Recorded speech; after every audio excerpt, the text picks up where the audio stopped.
Alyssa. Hi. Hey. Oh, what's going on? Oh, it's just my camera crew. Come on. Oh, I thought you just said you were in the neighborhood. Yeah, I just wanted to come and see how you were doing. Let's sit down. Okay, well the house is a mess. Oh my, your house is never a mess. Like, okay. Guys, if you guys could just, do you have to mic us up? Get the boom. Mike? Okay. Okay. Oh yeah, just like I wanted to see how you were doing and just catch up a little bit. Oh, okay, let's do it. Yeah. How have you been? Great. Yeah, let's. If you could get a tight shot. Okay. Yeah. As soon as you say that, it's like. Shh, the baby's asleep. Okay, I'm gonna show you some of my favorite baby products. First up, Babu Botanicals. This is a moisturizing oat baby wash for the body and the hair. My baby's really sensitive, so this is really good for sensitive baby. This gross Mimi water cup, it doesn't spill and it's very easy for them to hold, and water doesn't get all over the place. It's also very cute. I don't know why the name is Gross Mimi because it's kind of weird. Cute little toddler hangers for all your baby clothes. Why not? The label rubbed off on that. Okay. The Nanit sound machine. I like this because it has a clock, and also it has a bunch of different modes for volumes, noises, and different colors for when my baby's napping.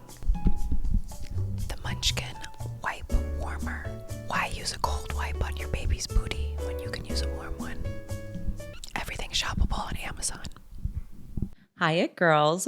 Welcome to the It Girls Guide. And today I have my dear friend, Alyssa. Hey. Hey. So with each episode, I'd like to start with a how we met story. And I kind of want you to tell it. How did we meet? What was it, in 2017? Okay, so on a hoe trip. on a well, Not so much. It was a win your now We husband were on back different trip. trips. We were on different trips. First were. of all, so okay, you were going to the Bahamas for New Year's with your boyfriend. Yes. And you were really excited to have like a romantic. I had planned this for a month and pulled favors, done everything to have this romantic trip, just me and my mans. over New Year's. Yes. And then my now husband, we were on a break for a year and a half, and it was very gray, murky waters. Yep. On and off, didn't know what was going on, dating other people, but like still trying to like keep it together. It was like a mess. And so we were talking about getting together for New Year's, going on a trip. And then it was literally like a week and a half before New Year's. And I was like, are we doing Aspen? What's the plan? And he's like, yeah, maybe. I'm still like looking at flights. And I was like, okay, this mofo is not like locking this down. I got to like make other plans. Which is advice right there. If a guy's not locking it down, don't wait around for him. And and I'm not the best person to give that advice because literally for like a year and a half, I was like, okay, we're getting back together. And then like, he wouldn't get back together with me. And then I'd go get another boyfriend. And then I'd miss him. It was so, look, eventually I did no contact for like 3 months at the very end. And I think that is what sealed the deal. Okay, also no maybe contact. dating a celebrity that got photographed a lot. So I think it was a combination do what you gotta do. of all Do the what you things gotta do. that, anyways, the ring's on my finger. We're married. We're in our house we Yeah. built. We have family. We laugh about it now. But anyway, so I hit up another guy that I had been on again, off again dating and was like, what are you doing for New Year's? And he was like, oh, we should go with Richie and my other friend. They're doing like a couples trip. But Let me couple singular, but yeah, it's turning couples. a couple trip. Let's see if we can just crash. And I was like, okay, but if we go, I want to bring my other girlfriend because I'm not really want to be on like literally a couples trip with just two of us. Because again, I'm still trying to get the ex back. And so I'm like, can I bring a girlfriend? Yes. Okay, I feel like you need to pipe in now Because I, on the other hand, I'm thinking I have this romantic trip planned, and then maybe a week before I find out that 3 other people are coming and that the suite that I had picked now needs to be used for the 3 of them because there's more of them than there are of me. So I got bumped from my room. Yeah, because it's 2 girls and 1 guy staying in a room, and we need like the living room. Yes. And so I was a little unhappy about it, and I was not all that thrilled to meet Alyssa and Bren. Yeah, because we hadn't even met her yet. And so we show up at the beach And if anyone here knows Bryn Whitfield, they know she has a lot of energy. It's a lot. And she's bringing the heat. And so I think we sat down and there was like a dick joke like within 15 seconds. Yeah. And I was like, oh gosh, where and is we're this coming going? in these two like single girls. And they were hot. Okay. Like Well, they're both like what, 5'9", like Well, yeah, gorgeous. thank you. And I was like, this is what I have to go on vacation with my boyfriend with. Like, are you kidding me? These two hot single hoes. But cut to within like maybe 4 hours of us hanging out. By the end of the night, there's a video of it. We were literally rolling on the floor, the three of having the us. best time. I think we just forgot about the boys that were there. Yeah. It was And a girls trip. It was also the epitome of like girls being girls. Because I had set up like a couples massage and then doubled up on it because you guys were there. And he's now my ex's friend, I guess, like was going to take the massage, and you and Bryn, I didn't have to say anything. We're like, they probably want that massage. We just like kind of showed up, and that was the most girls thing. Yeah, we're like, they I'd should have the seen. first massage. Why And would I we was take like, it? how are these girls more accommodating and thinking about guys. my feelings than my own boyfriend? But I always say the best thing my ex ever gave me was, well, my dog and my friends. Yeah. Oh, that's so sweet. I know. It's true. It's true. Here we are. And cut to part of that trip was the photos we took, because there was an intention behind those photos. Yeah. So the intention was to try to make my ex jealous, who dropped the ball. And it worked. It worked. Yeah. He ended up sending on like New Year's, he figured out, well, we were trying to not let him know where exactly in the Bahamas we were, but he clicked on my Instagram story that had you tagged, and you had tagged the hotel, because I purposely wasn't tagging as well. He was an internet sleuth. I purposely wasn't tagging where, because I wanted him to be really confused about like, where is she? Yeah. Who she went? So I finally tagged you, because I think I wasn't tagging you at first. And he figured it out. And he figured it out. And then he sent like champagne and strawberries and all this stuff to our room on New Year's Eve. Yeah. Yeah. We still didn't get back together for another but it worked 9 to 10 months. We were at dinner. We were at dinner the other night, and I think you had gone to the bathroom and we were talking about it. And Jimmy still remembers that highlighter bikini that she was wearing in those photos that we took specifically to make him jealous. He was like the pink and yellow highlighter bikini. And I was like, what are you talking about? And you're right. We had a full photo shoot in the Bahamas. So girls, when you're doing that, it does work. It actually does work. Even though they pretend it doesn't. He remembers. Yes, he remembers to this that day. bikini. That was like what now, 7-8 years ago? Yeah. Look, I also don't think I've good worn that thirst bikini trap. since. Yeah, a a good, good thirst trap is a good thirst trap, and it'll stand the test of time. Oh my goodness. Okay, so that's how we met. That's how we met. That's our love story. So continuing on, I want to talk about you as a career. So this podcast is called It Girls Guide. I'm interviewing other It girls, and you to me are an It girl. Also, I feel like I'm happy to be an It girl. Honored to be one of Richie's It girls. Of course. I mean, I think a common theme amongst all my friendships is admiration. I admire you so much because you're a hustler, you're a hardworking woman, you're also an incredible mom, and I admire also you have a very healthy relationship in your marriage. And I think that's something that a lot of people would want for themselves. But I also know that behind the scenes, it's a lot of work. So I want to we'll start career-wise, because you started as a model and then acting and then got into hosting. So kind of take us through that. So a little mini recap. I started modeling when I was in high school. I did that professionally for 15 years. I went to USC. And when I was at USC, I started doing some acting outside of school, not in school, really. I mean, a little in school. And then I started getting some acting roles and did some movies and TV. And I was like, oh my God, this is so much better than modeling. Yeah. Because I like literally booked my first audition and was like on flying first class to like Bora Bora to film Couples Retreat, and was like, oh my God, acting is like so much better than modeling. Literally didn't realize the next 4 years would be so hard. Like getting, like I literally have beginner's luck. I booked like the first TV audition, my first movie audition. And same with modeling. I had beginner's luck with that too. Yeah. So I sometimes think that's like universe of giving you like a little taste of like, give it, keep going, this like is something. And so I did it. I had a lot of fun, but I got really discouraged by the acting industry because it can be a little sleazy. And I was definitely offered parts like leading roles if I would be like date the producer or be the producer's girlfriend, or then I was going on all these auditions and then I wasn't getting it, and then like people I knew were getting it, and next thing you know they're dating like the lead and the creative of the show.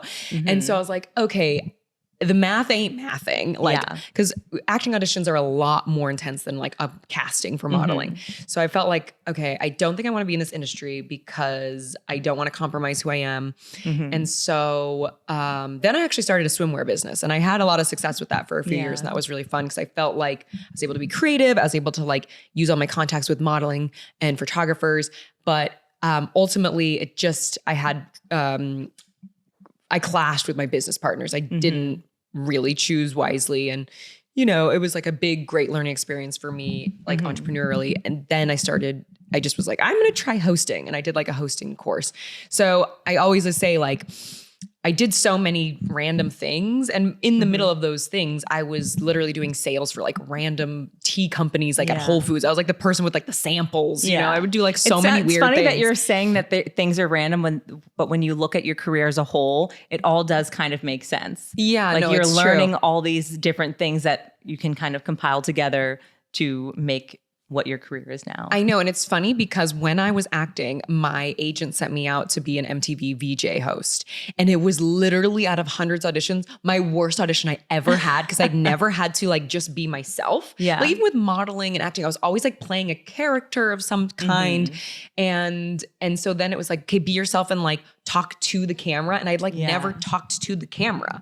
Which now with social media is such a thing. Yeah, but. now it's like people are used to it, but it was really intimidating. And I cried in the middle of my MTV like audition. It was horrible. Like I'm sure they have the footage somewhere, and like I'm blacklisted from ever auditioning for any like Viacom projects. But anyway, so then it was just weird that fast forward a couple of years later, I decided to do like a hosting course. Maybe a little bit, yeah. And I started again with like beginner's luck. I started booking like all these, my first auditions, and I was like, this is great. I actually had a lot of success really quickly with hosting.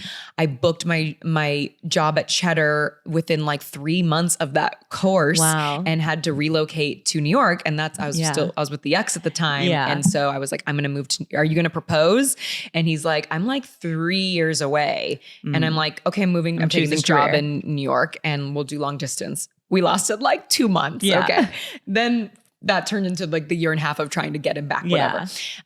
Again, happily married now to him. Anyway. But I think that's a lesson in that to like, the right person will come back around if you're choosing yourself. Yeah. That's the thing is I could have stayed in LA and been with him and not have taken this amazing opportunity that totally put me on a different trajectory. And, you know, he really it was funny. His mom did not like me. Yeah. And as soon as I took that job in New York, she started respecting me, and it changed our whole relationship. And she's now my mother-in-law, but it was like, she was like, oh, okay. So she's got her own thing. She's not just like trying to get married. She's doing her own thing, you know, like, and anyways, then I moved to New York and had a lot of success. I worked with that company for 4 years through a couple acquisitions, and worked at the floor of the New York Stock Exchange and did like the Emmys, the Globes. I did so many amazing. Very successful career path. It was really great. It was a really great gig. And then dun, dun, dun. Which I think is really important. We talked about this a little bit before. But sometimes success isn't linear. And what happened? Linear. What happened? Well, COVID happened. And all new media really got shut down. If you think about a lot of digital new media, all those jobs really got crushed. And advertisers pulled, and they stuck on the traditional routes, and all new media really will rely on those advertising. That's how they make money. Yeah. That's how TV shows that's how they exist. So yeah, they shut down by this time I was back in LA. They had moved me from New York to LA to open the whole West Coast bureau, which I ran, which was amazing, and hired out the team. However, then we had to shut down our entire bureau. They shut down the DC bureau, and like 30% of the staff in New York got laid off. So it was what it was. Yeah. And How did that feel for you, knowing like your career path is taking off and you're kind of starting to peak, and then this thing that's completely out of your control happens? It sucks because I felt like I had finally found my thing. I was like, okay, modeling was one thing, acting was one thing, and now hosting, it's like I get to be me, but I'm still on camera, and I get to use all these entrepreneurial skills I gained throughout my whole life of like, working since I was 16. And then also I studied communication and went to a broadcast school, which I never thought I was going to use it. Yeah. So I was like, I'm getting to like flex all these muscles and use my degree. And so I just felt like it had hosting was what I was supposed to be doing. And it was really hard after like, again, working for like 12, 16-hour days for 5 to 6 days a week for 4.5 years, where I was so invested in this company. I was like one of the first employees. And then it was one of the biggest acquisitions in digital media ever.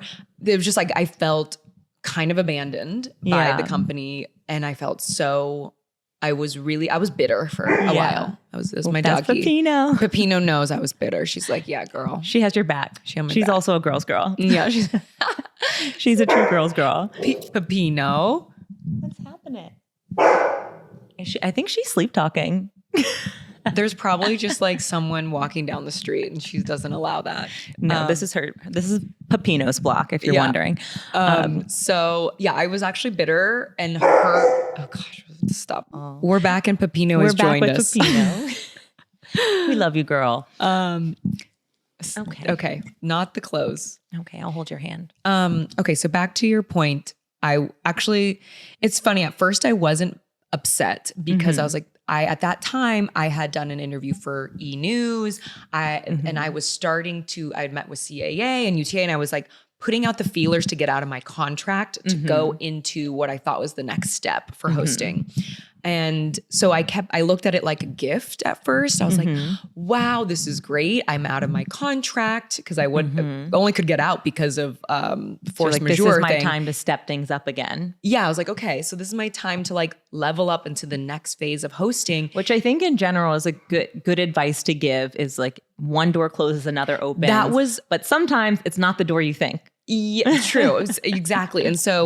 And I did have a lot of struggle around it because at first I was like, this is fine. But then when I started following up with CAA, UTA, and everyone's like, oh, we're on a hiring freeze. Oh, it's like literally it's COVID. We can't hire anyone. There's no production. There's no jobs. And then I started, after like 6 months, I started to get like a little upset because I was applying to like every marketing job, every hosting job online, every producing. I was like, fine, I'll do producing because I used to self-produce a lot and I would train all the producers. And so I was like, fine, I will literally just apply to anything in this field and they'll be fine. And I just felt like I was on this trajectory, and it didn't even plateau. I went back to like not to square one, but I went backwards. And I started getting like really bummed. And at that time, so we were like, okay, it's 2020. Yeah. We had just gotten engaged at the end of 2019. And so of course we couldn't do the wedding. Yeah. We had rescheduled it 3 times. We ended up just eloping in 2020. Which was beautiful. It was on Halloween like weirdos because it was all that was available. And after 3 weddings, like I planned 3 weddings. It didn't happen. Am I still the only one that's like page by page looked through your wedding album? You're the only one that's looked through the 500. I want a copy for myself, for a coffee table book for my home. I would love to. Actually, my mom is the only one that has another copy. Well, I would like a copy as well. Okay. You're so cute. I know. It's like, you're like the only person I subjected to that. I loved every second of it.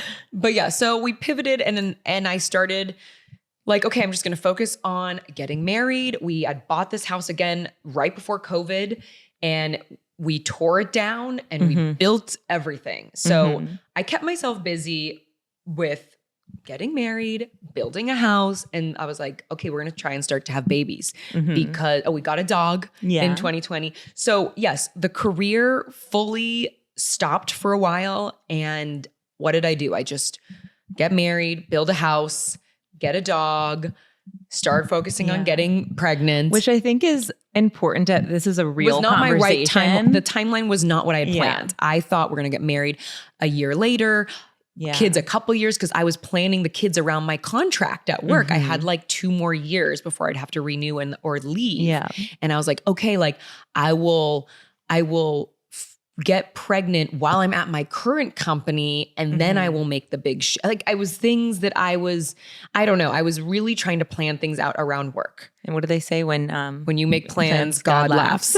Exactly. And that's what happened. I was making all these plans. And so it all worked out. And I'm actually so happy. I wouldn't have been able to get my big giant Rottweiler Pepino otherwise because I trained her from 7 weeks old. Yeah. And that was a huge feat. And so it's like, and we were talking about getting dog forever, but it's like, who's going to be with the dog? We're both at work all day. No one can take the dog to work because I'm on camera all like when we do have the dog in my office and like, So it was like, these were just things that weren't going to work. And I wouldn't have been able to be as hands-on with building this house and creating every single moment gorgeous. And piece of furniture. And it's now our home it's like our family home with our 2 kids, which is crazy. Like I was never planning to have kids. Not that I have a lot of time, but like, I don't know when I was thinking I was going to fit it. I was really focused on work. Yeah. Really focused on work. Well, I feel like, like I said, I've been working since I was 13. I've never not worked. You've always been focused on that. And I think that was the hardest part is like, I'm not earning money for the first time since I was 16 and like I'm 38 for everyone, for reference. So having to stop 4 years ago was like a huge blow to my ego. I felt like I was in these gender roles all of a sudden where my now husband was like providing for me. This is what I want to get into because I feel like a lot of women, me included, think about that a lot, especially women who been career focused for a really long time. You feel empowered in that way. And then you're told your entire life, not to let a man dictate things. You should always be able to provide for yourself. Yeah. But when you do get married, there should be a shift and you're supposed to help one another and whatnot. But it was it's at the hard. same time. But the thing is, it was literally at the same time. It was literally like the shift happened because we got married and you should. And once you have a family, you're like, someone has to take the role of the caretaker. But it was also like, it happened the same time that I like was forced to stop working. And it was really hard for me to wrap my head around it because you didn't get to prepare yourself for that. Yeah. And it wasn't a choice. I didn't really get a choice because it was like, okay, well, now you're not working anymore. And so what's going to happen? Who has always had control. Yeah. I'm sure that's really difficult. Yeah. And it's something that I'm still like, now I'm working a little bit, but I'm still am like a full-time mom. So I've come to better terms with it and I'm working in different ways now, but it's like, I'm not going to be at that level I was before. And I'm okay with that now because my kids are at an age where I need to be with them. And I know it's not going to last forever. But it has taken me like a while to get to a place where I'm okay with now like being a stay-at-home mom. That's the thing. When I say I'm a stay-at-home mom, like my husband laughs, but I'm like 80% stay-at-home mom. Like it doesn't have to be all or nothing. Yeah. Like I am still the primary caretaker for my kids. We have a nanny, but like again, when the nanny's here, it's like I have 2 babies. Yeah, she's on one baby, I'm on the other baby. It's like we are a team. It's like I very rarely like just leave her with both kids. I still really want to be involved. And so I want to circle back to something you said about, you're not going to be the same as you were before, which is true. Yeah. But also career-wise, telling a little story about my mom. My mom is a federal judge, which is like a big job. I know, she's such a boss. But when my brother and I were really young, there's multiple times where her career compared to my dad's had to take a step back. She ended up teaching law because it was schedule-wise on the same time. We had like summers off and whatnot. And she would tell me about how she would have those same concerns, right? Of how am I going to ever get back on track, or it's not going to end up being the same. And then eventually we, your kids get to school age, and around my brother and I were like in middle school, high school, that's kind of when she got back on track and her career has taken off tenfold since. And see, I love that because that's my fear. And I think that's everyone's fear is like, okay, if I lose my momentum and I take a break, am I going to be like starting from scratch? And and so as long as you keep, my mom always said, keep one foot in the door, which is what you're doing. Maybe you're not hosting on on some big platform, but you're doing Amazon Lives, you're growing your own platform. Like, that is your way of keeping your foot in the door, staying relevant in some way, keeping your skills fresh. I have another thing that happened with work is then I did start to do some work with Extra, which was like my dream, entertainment hosting, prime time. And what happened was, and I was pregnant and we had just gotten married, and they said, look, we can offer you a full-time job in New York. Oh. And I was like, fuck, universe. Are you kidding me? You're giving me everything I've wanted. I've been trying to manifest. Yeah. And it's literally asking me to move back to New York, which I'd already done that. And I moved back. And I was pregnant, starting my family, and we were building this house. And my husband, even though we broke up the first time I went to New York, he said, we can make this work if it's your dream. We can figure it out. And I was like, I don't think it will work for us. Yeah. I think we have to prioritize our family. Yeah. And I have to prioritize where we are, and I have to say no. Yeah. And that was really hard. And even still, it kind of weighs on me sometimes because I'm like, but I do really think I made the right choice. We've had our 2 kids back to back now. This is the time to be focusing on family, being in LA. This is where we put down roots. It would have really uprooted the momentum we were on as far as growing our family. Yeah. And that's the hard choice that once you get to this point in your life where it's no longer just about you, it's about your kids, about your family as a whole family unit, which it was really hard. It was really hard. And so this is the season in my life, and I'm happy I'm in it, but it has been an adjustment because it's which every one of my friends who's a mom, I feel we've had a conversation with this sort of tone. And this is what happens now because people are waiting longer to have kids. Yeah. I had my first baby at 35, my second at 36. And it's when you're in your 30s, you're established, you're set in your ways, and it's a bigger adjustment, I think. Yeah. And it almost is maybe a little more to lose if you're making a big decision like that. Yeah, you're losing either work, some more aspect of yourself. And yes, you have more resources. So there's that. You have more resources. You've lived your life. You've done all these experiences. But I also argue also you might not have as much family help if you were in your 20s. It takes harder. It's longer to bounce back physically. There are pros and cons to both. And so I do think this is why when we're having kids later, but it's now we're established with our careers and we're a big career generation. And so it does makes it harder to adjust. And I do think that's why I know a lot of people that get postpartum depression. I did too after my first, which I microdosed mushrooms for, which I highly recommend.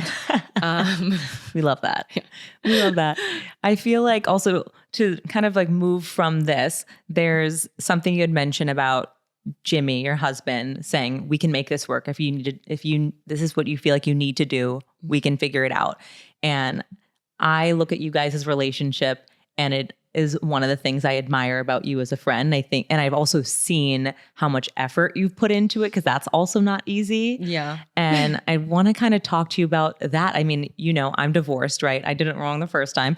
And one of the biggest reasons of my divorce was I realized this person isn't going to be someone who's going to support me and make those hard decisions with me.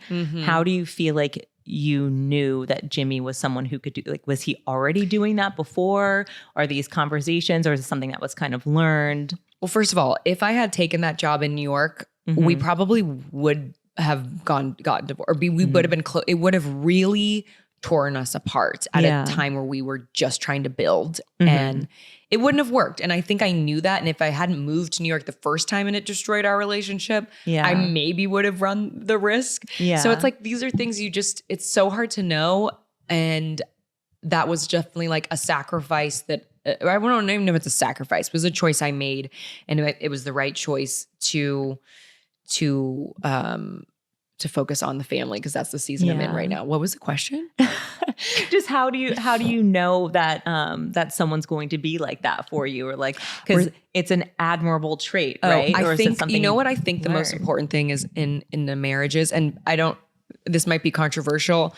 No, say it. Maybe it's not. Respect. Yeah. Respect. It seems kind of basic, but it's not necessarily like, oh, we're so passionate or like, Yeah. oh, like, I don't even know. Like, even if you have different values, it's all about respect. Like, Well, he respected, to even offer that, he respected that your career is just as important Yeah. to you as his is for yeah, him. it was never like, well, I'm the breadwinner now kind of thing. So we're going to do things my way.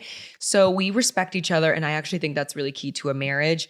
I respect, so we have an interesting marriage to where he does a lot of like trips without me. I do trips without him. He does a lot of like boys nights, boys trips. And all my friends are like, you give him such a long leash. And I'm like, he's a Gemini. He literally needs that shit. And I'm okay with it because I'm a Virgo and I like to nest and be home. And look, we are going to like Mexico this weekend for like a big 40th birthday. And we do a lot of stuff together too. But like for us, I respect that he needs time to just go blow it out with the boys. And that's fine.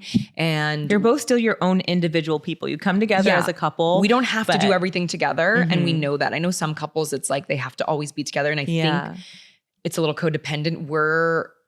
We still have our independence in that sense that really works for us. And I think, we just respect the other person so much that we don't really fight a lot and we don't get in a lot of arguments because I don't know. I just think respect is like key. If you like, are you watching Love is Blind? Did you watch Love is Blind or any of these shows? Yes. Like they don't respect, they keep going, I love you. They're love bombing, but they literally don't respect each other. They're like judging about the weirdest things. Yeah. And so it's like, that's the key, the foundation, because if you have mutual respect, you can build everything. And obviously, yes, you need love, you need passion, you need similar values, you need like to want the same things and be on the same page financially and for like kids and how you you need all those things. But I think if you have respect, literally it's like, that is the foundation. And I want to jump in there and say too, the respect part is not just, doesn't happen after marriage. Because I think a lot of people think, you need it going in. A lot of people think that you get married and they just turn into a husband. If they're not acting like a husband before you're married, they're not going to just light switch all of a sudden, I respect you. Yeah, exactly. And I think you putting your foot down before you guys were together. Yeah, and that's why we broke up. And like I said, that was you drawing your boundary of how you respect yourself, and he has to rise to the occasion and respect you in that same way. The other advice I have, which no one maybe here for my marital advice. We want your marital advice. Trust me, you want her marital advice. I want all your marital advice. Okay, wait, I just forgot what I was going to say. Is that the mom brain? That's mom brain. The baby's napping. We need to start ASMR. The baby's napping right now, which is like, what? It's amazing we're able to do this right now and the baby's napping. Also, highly recommend sleep training your kids so you can carve out moments. Just an hour and a half. Yeah, and you can make plans. What was my other piece We were talking of about advice? being respect and people not turning into a husband overnight, having to have that action before. I always thought that, once you're in a relationship, there's love there, whatever. And then the next step is marriage and then you just figure it out. No, now you're either born a husband or you're not. I do think people will grow and get better. True. I still don't remember what I was going to say, but I think, people do show you who they are from the get-go. And sometimes guys need a little longer to grow up. Me and my husband are the exact same age. So I was ready and he was not. And I think I needed, I did the whole set him free and if he comes back kind of thing. And because you shouldn't have to you don't have to push someone to change and be better for you if they're not going to do it on their own. In my experience, that turns into resentment. Yeah. If you truly believe someone can be better, do better, if they're not doing it for themselves, it's never if you can't force someone to respect you, either they respect you or they don't. And it's not your job to make them respect you. I remembered what I was going to say, but that was very well said, is that you should never, this is just love advice. You should never rely on anyone else to make you happy. Yes. This kind of goes to what we were, I thought of that because you were talking about like the bound, like I had to go do what I needed to do for myself. it's like, yeah, someone can also make you happy, but that's one thing we decided, the two of us, is like, I need to make myself happy. You need to make yourself happy. And then together we can like, yeah, of course you do things that make me happy and I'm happy when I'm with you, but I can't derive all my source of happiness based on one person because I'm in charge of how I feel. Exactly. So if you're making me feel not happy, you're not my guy. Yeah. You know what I mean? Like They should add but to. like, yeah, it should add to because like, wait, I said that wrong. Like I have to make myself happy either way. But yeah, if you're not making me happy, it's not like I can't put my whole weight of like, if I'm feeling happy on my person, it's on me. And then it's like, this person's adding to it. Exactly. Like, are they adding or are they subtracting? And if they're subtracting, then it's not good. Yeah. And that's the other thing I think Jimmy and I learned early on is like, once I kind of realized I'm in charge of my own happiness too, that helped me make my decisions of like, that was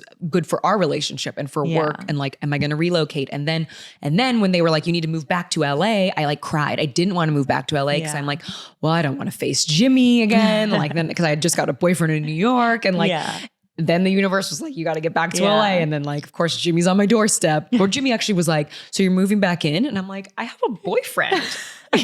But then Jimmy was ready. Then he was ready. Well, of course he was ready because I had another boyfriend. But how do you feel like, is it, well, partially because you had another boyfriend, but what's the Sex in the City thing? It's like the taxi light. Like sometimes it's not you men when they're like light is on. Their light is on. Jimmy's light turned on. His light turned on and off a bunch. Then when we were in the gray space and then I moved, because when I moved back, we still didn't get back together right away. It was on and off. But then when the light turned on, this was my experience. When they say men are ready, they're ready because all of a sudden, end of 2019, we get engaged. Wow. Okay. 3 weeks later, we buy a house. Yeah. Okay. And I was like, oh my God, we got engaged and bought a house with literally in a month of each other. Like this, and he was ready. He was ready. His light was on and I was like, okay, we're doing this. Then fast forward a month later and COVID happens and like the whole world falls apart. But luckily we got a really good deal on our house. He wanted you to be in his doomsday shelter with him. He was preparing. So if you don't feel like you could be in a doomsday shelter with your man, like maybe that's the wrong man. It's true. Because all this life stuff is so stressful. You want to have someone you can do it with. And another thing that I admire about you guys' relationship is like all the stress and whatnot, you guys still have fun. We still have fun. We're playful. Yes, we get stressed because we have 2 small kids but it's like a fun chaos. Yeah. And I think we're able to still live our life the way we want to and incorporate, like, of course, life changes a little bit. Like that's normal, but it hasn't like, it's not like when people are like, oh, your life's going to be over. You had kids. Like, no, it's not over. It's beginning in a new way and things are shifting. We still like go and we do all of our fun trips and parties with our friends and like have a great time. I think you guys do a better job than like most people and most people I know of like maintaining your relationship outside of your kids. Yes. And I think a lot of people go one way or the other. They like almost maintain life before too much or they cut their whole life off. Yeah. And they're like, well, this is our life now. And we just go to school functions and we only hang out with parents. And like, it's like, well, no, like some of that, but we still need some of this from before. We still need some of the special sauce. We still need to like, you know, have like go to Europe with our friends for summer and like I know not everyone can do that, but I'm just saying you have. But for someone else, that could be like going on a camping trip. Yeah, we kept our traditions, girls' night out, like with our like friends that. and like, exactly.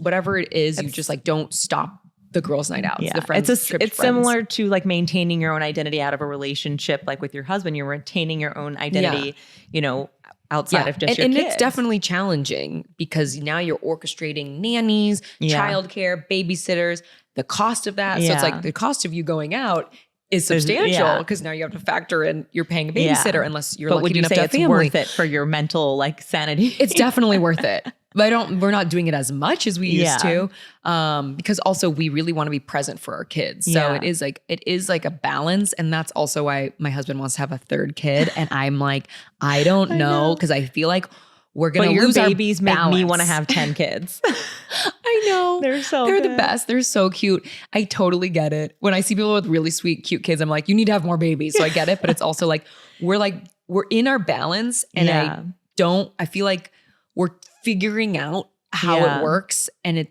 I think if we throw another into the mix, we might lose that. We might kind of lose the special sauce we Yeah. have and have less time together and more time like dividing and conquering. Yeah. And that's why I'm a little hesitant. Yeah. I want to protect what we have. But that's also an honest take on parenting in general, because I think it's hard for a lot of moms to really like admit, oh, I might not want another. Yeah. And a lot of people are like, I don't want another, I'm done. Like it's too much. And I'm like, but why? And so it's like, let's think of why. I also feel like emotionally, both my kids, I want to be able to give them everything they need. And I feel like I'm able to emotionally give them like enough and all of me and still have some for my husband and my dog and myself. And I think if there's a third one in the mix, I might not be able to give them enough, right? Like, also, then I say that because my kids are very close in age. I know if people have they're spread out more, it's a little different. But my kids are close in age, and because of my age, if we have a third, it would be a little bit sooner.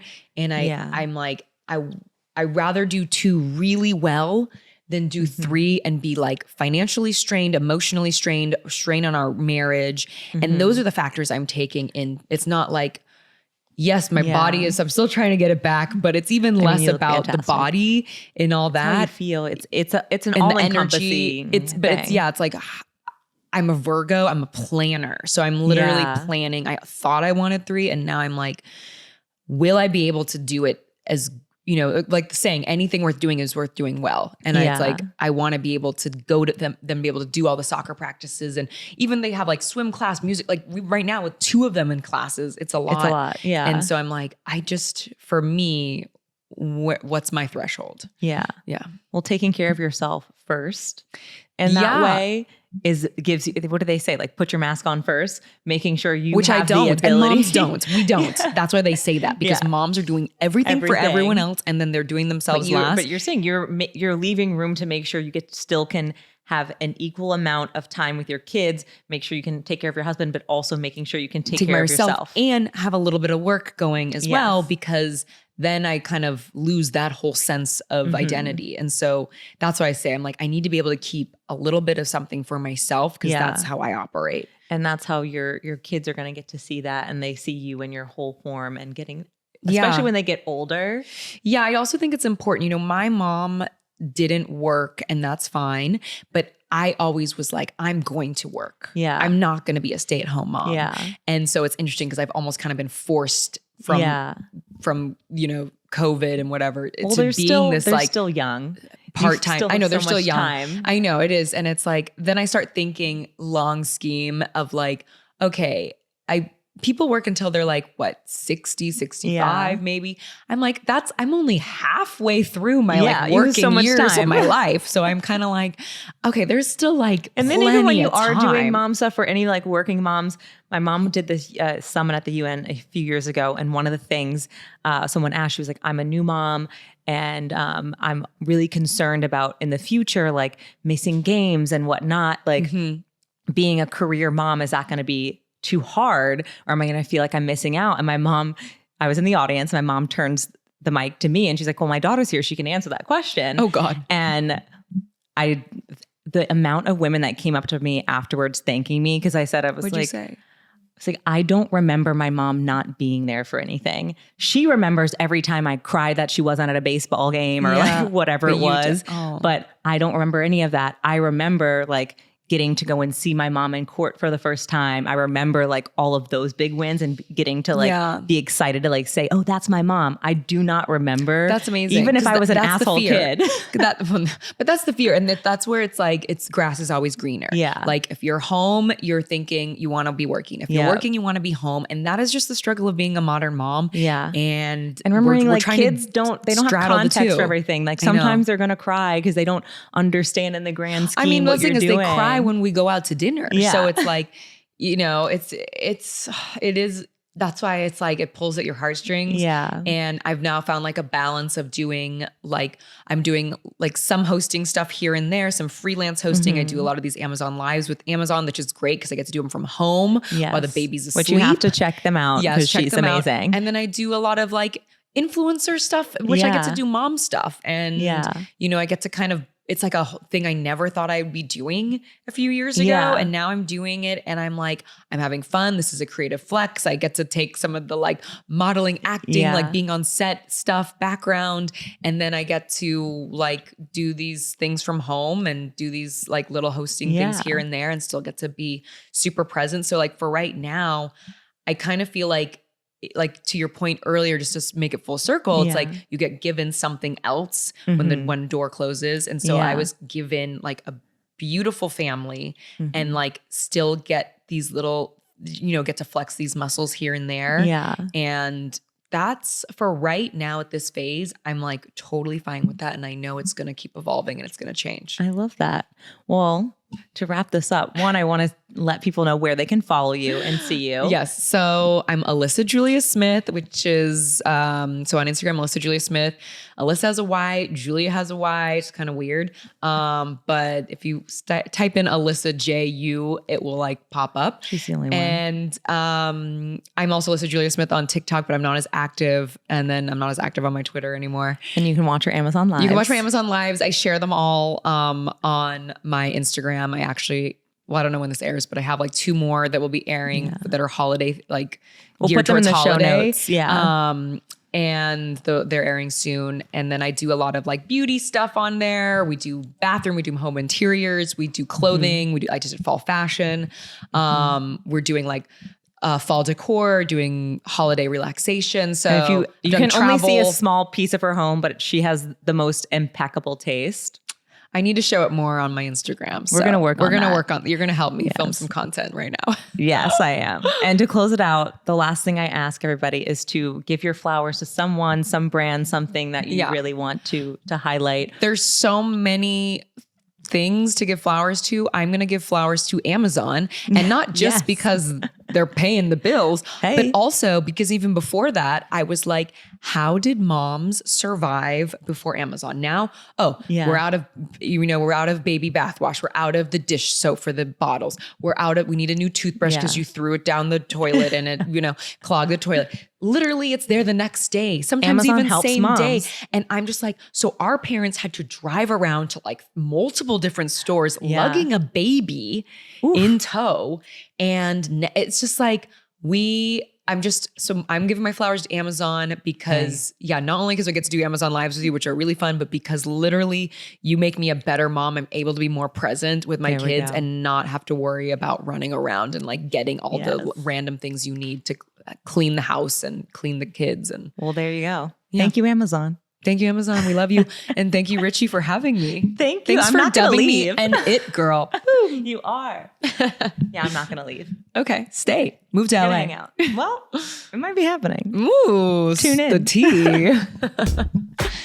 Yay.